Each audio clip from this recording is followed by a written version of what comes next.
ਅੱਜ ਸਭ ਤੋਂ ਪਹਿਲਾਂ ਤਾਂ ਮੈਂ ਤੁਹਾਡਾ ਦਿੱਲੀ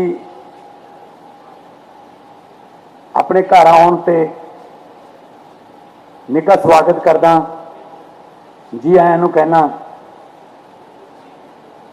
जिस तरीके का पिछले कई दिनों तो आम आदमी पार्टी ते हमला हो रहा है, उहदे वजूद नूं खत्म करने की कोशिश की जा रही है और जिस तरीके नाल तुसीं चट्टान वांगू आम आदमी पार्टी के नाल खड़े हो, जदों भी किते संकट का मौका आया तो तुसीं एकजुटता का संकेत दिता है। उहदे लई भी बहुत बहुत धन्नवाद ते शुक्रिया। होर किसी पार्टी दे विच इहो जिहा कुछ हुंदा शायद हुण नूं पार्टी खेरू खेरू हो जाती। लालच दिते गए, डराया भी गया, धमकाया भी गया, 100 सुपने दिखाए गए, पर तुसीं अडोल रहे क्योंकि साडे कोले प्रेरणा छोटे साहिबजादियां दी है, जिन्हां नूं दीवारां 'च चिणन तो पहलां बड़े लालच दिते गए, बड़े सुपने दिखाए गए, पर वो बच्चे 7 साल की 5 साल की उम्र च भी अडोल रहे तो अज मेले लगते उन्होंने ते जिन्हों ने दीवारां चिणियां सी जिन्होंने हुक्म दिता सी उन्हों दी कबरां ते कोई दीवा करने वाला नहीं हैगा। तो पंजाब हमेशा जिहड़ा आकड़ करदा, पंजाब नाल धोखा करदा, पंजाब हमेशा उहदी गर्दन नूं झुकाउंदा है। जिहड़े चले गए बधाइयां, भला होया लड़ नेड़ियों छुट्टिया, उम्र ना बीती सारी, लगदी नालों टुटदी चंगी बेकदरां दी यारी।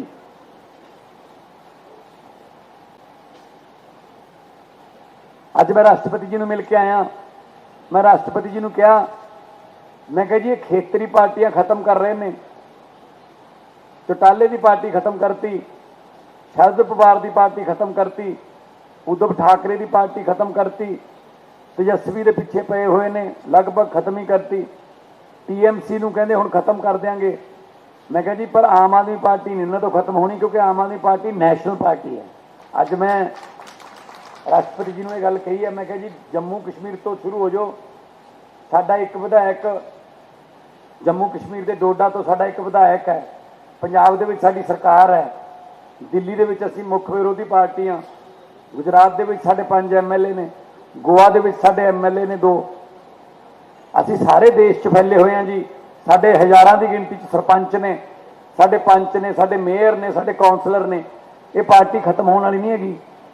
आ जिहड़े 5-7 बंदे पार्लीमेंट के एक हाउस के इकट्ठे होकर कहते असीं हुण आह पार्टी बन गए, मैं कहा जी डिस्कुआलीफाई करो, जां जे इन्हां दी हिम्मत है तो फिर इस्तीफा दे के जांदे। हुण पंजाब की गिनती मिनती करनी होवे, अज राष्ट्रपति जी ने मैं जो दस्सिया, राष्ट्रपति जी भी थोड़ा जिहा हैरान हो गए। मैनूं दोबारा कहंदे मैनूं दोबारा दस्सिओ। मैं कहा जी MLA 2 ने बीजेपी के पंजाब च, राज सभा के MP 6 ने, ये किहड़े हिसाब नाल हो गए जी? कहते कैसे, मुझे समझ नहीं, मुझे पता नहीं चला। मैं कि 117 की असैंबली है, उहदे 2 MLA चुने हुए ने ते अज 6 MP उन्होंने राज सभा के ने, जबकि टोटल सीटें ही 7 ने जी। सीटां 7 ने 117 दियां, 2 जने 6 बंदे नूं किवें चुन सकते हैं? मैं ये तो मजाक है, जिहड़ा संविधान का दायर है, मजाक है जी। तो लोकतंत्र की मतलब कोझी हरकत है कि लोकतंत्र का मजाक उड़ाया जा रहा है। कहते मैं संविधान के माहिरों को बुलाऊंगी। मैंने कहा बुला लो, वैसे संविधान तो समझते कख नहीं हो, संविधान तो रोज़ बदलते रहते हैं। वह रोज़ कहते 340 पूरे हो गए उद्दी बदल देंगे। तो इस करके तुहाडा इत्थे आके शक्ति प्रदर्शन करना, तुहाडा साथ, मैं तुहाडे हाज़री लवाई है उत्थे। मैं कहा जी 95 खड़े ने बाहर, वैसे राष्ट्रपति भवन च कोई बैठण नूं जगह की कमी नहीं हैगी, अशोक हाल वर्गे बड़े बड़े हाल ने उत्थे, पर वो कहते कोई गल नहीं, तुसीं उन्हां वल्लों सारिਆਂ वल्लों आ गए। मैं कहीं सारे दस्तखत ने कल्ले कल्ले दे। मैं कहा जी उन्होंने अगे चुने ने, लोगों ने MLA नूं चुने, MLA ने वो चुने, तो फिर किते ना किते लोगों का मैंडेट ही जिहड़ा है वो हट होया ना। तो इस करके हुण जिवें हुण कहंदे आ कि बीजेपी आऊगी, बीजेपी कहंदी हुण बस हुण पंजाब दा नंबर है। लो दोस्तों गल ये है, जदों भी कोई विजय रथ रोकना पिया तो पंजाब ने रोकया। 2014 च आम आदमी पार्टी के 4 MP आए। मैनू 2 साल मैनू इतने पार्लीमेंट च सवाल पूछी गए पत्रकार, आपने मोदी की आंधी को कैसे रोका? पूरे देश में मोदी की आंधी थी, कैसे रोका?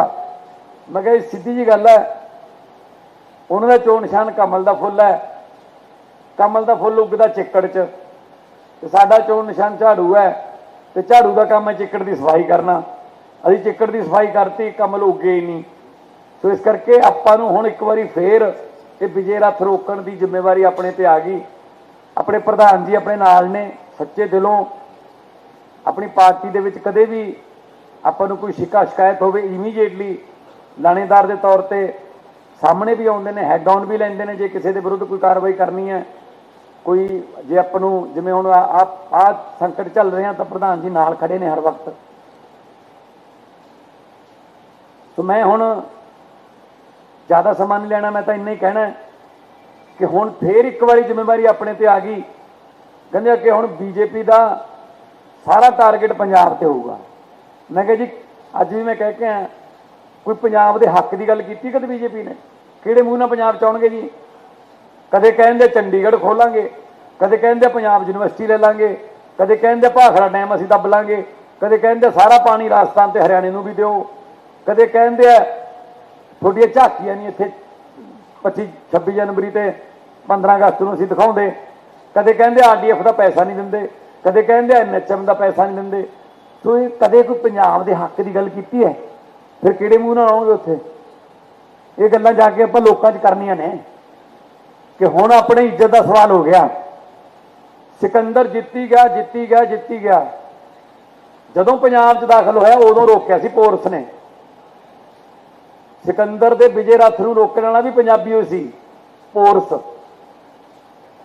तो इस करके कहानी हिस्टरी जिहड़ी है वो इसे गल ते है कि पंजाब जदों भी कोई हमला होया, जदों भी पंजाब देश से कोई संकट होया तो पंजाब सब तो पहला आउंदा है। हुण बाकी सारे इस बंदे वाल देख रहे हैं। हुण सीधा मुकाबला हो गया सारा देश हुण, क्योंकि बंगाल भी उन्होंने निबेड़ लिया, तमिलनाडु भी उन्होंने निबेड़ लिया, ठीक है ना। केरला वालों ना ध्यान नहीं, कांग्रेस नूं तां अज देंदे हो। हुण ध्यान यह है कि की आम आदमी पार्टी बचूगी, कि केजरीवाल इस तूफान च खड़ा रहूगा? तो फिर केजरीवाल जे खड़ा है तो वो जड़ां के आले दुआले मिट्टी लाना अपना काम है, वो जड़ां नूं मजबूत करना, तने बनना, वो केजरीवाल दियां सियासी जड़ां जिहड़ियां डूंघियां ने, पर उन्होंने जड़ां की राखी करना अपना फर्ज बनता है। मैनूं उम्मीद है कि तुसीं अज ये जिहड़ा एकजुटता दिखाई है, जे थोड़ा बहुत भी किसी को शिकायत होऊगा वो भी अज दूर हो जाऊगा। तुहाडा इन्नी भारी गिनती च इत्थे पहुंचना और आके पूरे देश नूं, पूरी नैशनल TV ते चल रहा सारा ये, पूरे देश नूं ये पता लग गया कि पंजाबी ने जिथे खड़ गए, जिथे अड़ गए। तो मैं एक शेर दे नाल समाप्ति करूँगा। खाना भी खाना सारिਆਂ ने, प्रधान जी ने बोलना कि अपने वालों तो दरिया वड्डे घर जाता है, अपने वालों तो दरिया वड्डे घर जाता है, पर बिच समुंदर जाके वो मर जाता है। दरिया नूं तो यह लगता मैं वड्डे घर जाना, समुंदर च जाना, पर जो समुंदर के विच पै जाता आपदी वजूद खत्म हो जाता, अपना नहीं पता लगता कौन है कित्थे है, समुंदर के पानी च ही रल जाता है। अपने वालों तो दरिया वड्डे घर जाता है, पर बिच समुंदर जाके वह मर जाता है। गर्दन सीधी रखण दा मुल तार रहे हैं जनाब, बेशर्मा दा तां नीवी पा के भी सड़ जाता है। तो वो तो फिर और 6 जाने उदे भाजपा के प्रधान के अगे नीवी पाई खड़े सी, इदां लड्डू खा रहे सी उन्हां तो लड्डू बनाए अपनी कढ़ाई च, बट्टे आपां ने हैं ते खा गए फिर गैरां तो हैं। तो इस करके वो कहंदा सज्जणा की फुलकारी के शीशे तो पहला वाले ने, पर उन्होंने शीशियां विचों अजकल मूँह कोई होर देखता है। तो इस करके उन्होंने शीशे नहीं बदले, उन्होंने नज़र ही बदल लिया। जे उंज डिगदे तो चुक लेंदे, नज़रां तो डिग गए की करिए। तो नज़रां तो डिगना जिहड़ा वो बहुत तो गलत होंदा है, बहुत दगा जिहड़ी है। पंजाब दे लोग गदारियां नूं पसंद नहीं करते। हालांकि महाराजा रणजीत सिंह के राज तक जिहड़े ने खत्म करते गदारियां ने, पर गदारां दा किते नाम नहीं लिया जाता, उन्होंने लानतां ही पाईयां जांदियां ने, हमेशा लानतां ही पैणगीआं। आम आदमी पार्टी नाल चट्टान वांग खड़े आ, ते एक बारी इनकलाब जिंदाबाद का नारा लाके प्रधान जी ने आश्वासन दिवा दो। इनकलाब। मैं बेनती करूंगा अरविंद केजरीवाल साहब को कि वो आके विचार रखें उधर।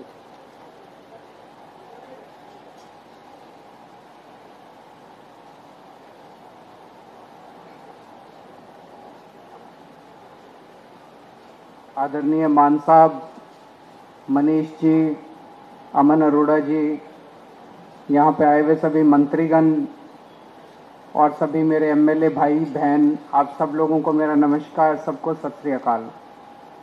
सबसे पहले दिल्ली में आप लोगों का स्वागत है और मैं जानता हूँ आप सब लोग लंच का इंतज़ार कर रहे हैं। मैं ज़्यादा नहीं बोलूँगा, बस 2-3 मिनट में अपनी बात ख़त्म करूँगा। हमारी सरकार को बने लगभग 4 साल हो गए, 10 महीने बचे हैं चुनाव के। चुनाव के आखिरी साल में ऐसा बहुत कम होता है और ऐसी बहुत कम सरकारें होती हैं कि आखिरी साल में लोग उस सरकार की तारीफ कर रहे हों। 4 साल के बाद कहते हैं एंटी इनकम्बेंसी बहुत हो गई, एंटी इनकम्बेंसी बहुत हो गई। लेकिन पंजाब के अंदर मेरे पास रोज सर्वे आते हैं, पंजाब के हर हलके के, हर इलाके के। आप किसी पिंड में चले जाओ, किसी मोहल्ले में चले जाओ, आज पंजाब के अंदर एंटी इनकम्बेंसी नहीं है, प्रो इनकम्बेंसी है कि सरकार बहुत अच्छा काम कर रही है कि नहीं कर रही है। लोग खुल के तारीफ कर रहे हैं, दिल से तारीफ कर रहे हैं पंजाब सरकार की। और जिस तरह के अभी काम चल रहे हैं, मेरे पास रोज सड़कों की फोटो आती है, जो सड़कें बन रही है, 40,000 किलोमीटर की, 44,000 किलोमीटर की सड़कें बन रही हैं, 9,000 किलोमीटर बन चुकी हैं। जून के अंत तक काफी बन जाएंगी, 1 महीने के बाद सारी और बन जाएंगी। ऐसी सड़कें आज तक पंजाब में कभी नहीं बनी थी। शहरों के अंदर, गली गली के अंदर सड़कें, गलियां बन रही हैं, सड़कें बन रही हैं। अभी परसों, शायद कल या परसों, आपने 250 मैदान खेल के, कल 250 खेल के मैदान, इतने शानदार मैदान गांव-गांव के अंदर, पिंडों के अंदर। पंजाब ने देश के सबसे अच्छे खिलाड़ी पैदा किए और वो खिलाड़ी तब निकले जब सरकारें उनकी कोई मदद नहीं करती थी। अब हर पिंड के अंदर इतने शानदार खेल के मैदान बन रहे हैं। 3,000 गांव में ऐसे शानदार मैदान बनेंगे और 6,000 गांव के अंदर नॉर्मल मैदान बनेंगे। हर गांव के अंदर खेलने के लिए बच्चों को मैदान मिलेगा। सारे जो तालाब थे, गंदे तालाब थे, उनकी सफाई करा दी गई। हर खेत के अंदर सिंचाई का पानी भेजा जा रहा है। किसानों को दोपहर के अंदर बिजली मिलनी चालू हो गई अपनी खेती की, जब रात को 3-3 बजे उठ के उनको अपनी सिंचाई करनी पड़ती थी। बिजली मुफ्त हो गई, 10 लाख रुपए का इंश्योरेंस हो गया, 1,000 रुपए महिलाओं के अकाउंट में जाने शुरू हो जाएंगे अभी थोड़े दिन के बाद। इतने सारे काम मेरे को तो याद भी नहीं। इतने काम आज तक पिछली सरकारें, जब भी उनसे बात करो वो कहती थी खजाना खाली है, खजाना खाली है, पैसे नहीं है। हमने कभी नहीं कहा खजाना खाली है, क्योंकि ईमानदार सरकार है, ईमानदारी से काम कर रहे हैं। पूरे देश के अंदर आज एक बड़ा संकट छाया हुआ है। भारतीय जनता पार्टी ने जिस तरह से जनतंत्र को हाईजैक कर लिया है, हत्या कर दी है जनतंत्र की। कहीं पूरे देश में कोई पार्टी जीत के आ जाए, इनको कोई फर्क नहीं पड़ता। उसके बाद ईडी से, सीबीआई से, पैसे से एमएलए तोड़ लेते हैं, पार्टियां तोड़ लेते हैं, सरकारें गिरा देते हैं, जेल भेज देते हैं, हर किस्म की वोट काट देते हैं, वोट ऐड करा देते हैं। कल बंगाल का जो चुनाव, वो चुनाव थोड़ी था। पिछले 3-4 महीने से हम देख रहे हैं क्या तांडव चल रहा है बंगाल के अंदर। उसी तरह से उन्होंने बिहार के अंदर किया, उसी तरह से उन्होंने महाराष्ट्र के अंदर किया, उसी तरह से मेरी अपनी विधानसभा, दिल्ली विधानसभा जहां पे हम बैठे हैं अभी, जब मैं जेल गया उसके पहले इस विधानसभा में 1,48,000 वोट थे।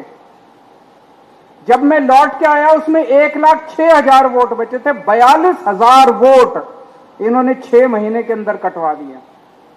मैं पिछली बार 30,000 वोट से जीता था, 42,000 वोट कटवा दिए, मैं 3,000 वोट से हार गया। जीत कैसे सकते हो जब आप सारे वोट कटवा दोगे? उसके बाद तो कुछ भी नहीं बचेगा। पूरे देश के अंदर यही तांडव चल रहा है। आज जनतंत्र के ऊपर संकट है। जो हमारे शहीदों ने अपनी जान कुर्बान करके, भगत सिंह ने, सुभाष चंद्र बोस ने, जो हमारे देश के स्वतंत्रता सेनानियों ने अपनी जान कुर्बान करके शहीद हमें आजादी दिलाई थी, आज उस आजादी के ऊपर संकट आया हुआ है।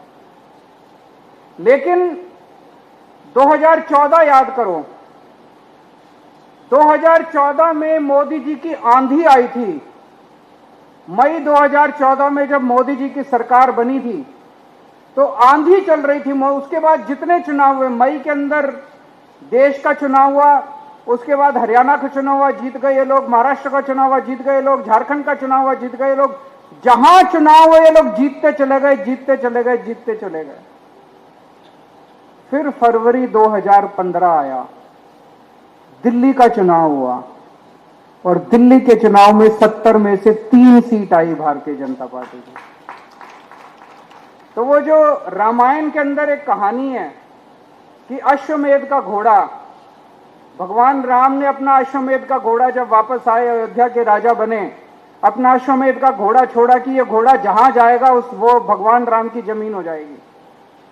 और लव और कुश, उनके दोनों बच्चे, जिनका मंदिर अमृतसर में है, वहां पे जब भगवान राम का घोड़ा पहुंचा अमृतसर में, उन्होंने, दोनों बच्चों ने उस घोड़े को रोक लिया और तब से कहा जाता है कि अश्वमेध का घोड़ा रोकने वाले लव और कुश थे।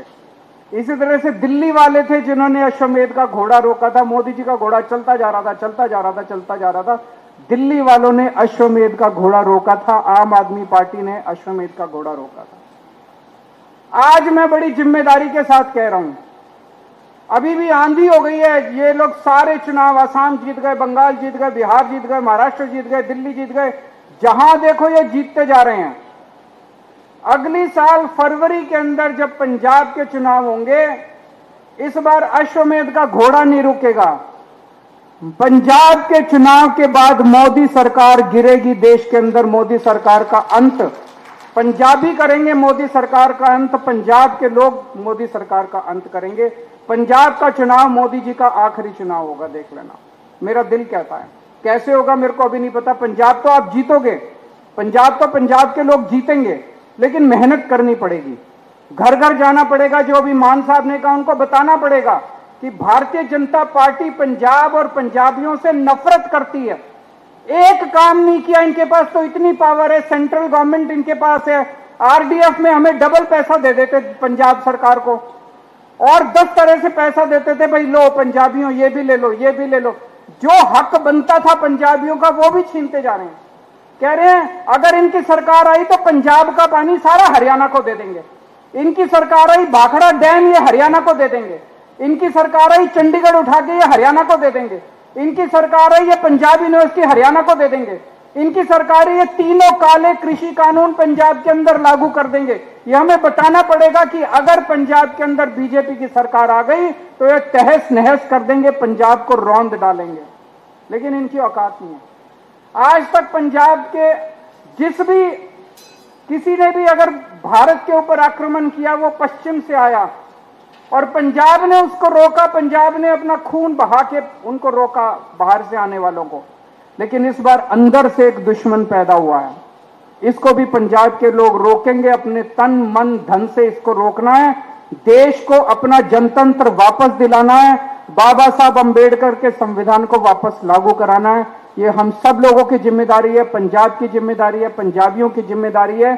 उसी के लिए आज आप सब लोग यहां पे आए हैं। ये 7 लोग जो चले गए, ये चोरी करके गए हैं, बीजेपी ने चोरी करी है। ये 6 सीट किसी के पिताजी की नहीं थी, ये 6 सीट पंजाबियों की थी, ये 6 सीट पंजाब के लोगों की थी। पंजाब के लोगों की 6 राज्यसभा की सीट थी। अभी जैसे मान साहब ने कहा 2 एमएलए और 6 सीट, ऐसा हो ही नहीं सकता। तो पंजाब के लोगों की 6 राज्यसभा की सीट के ऊपर डाका डाला है बीजेपी ने, उसका बदला अब अगली साल फरवरी के महीने में लेना।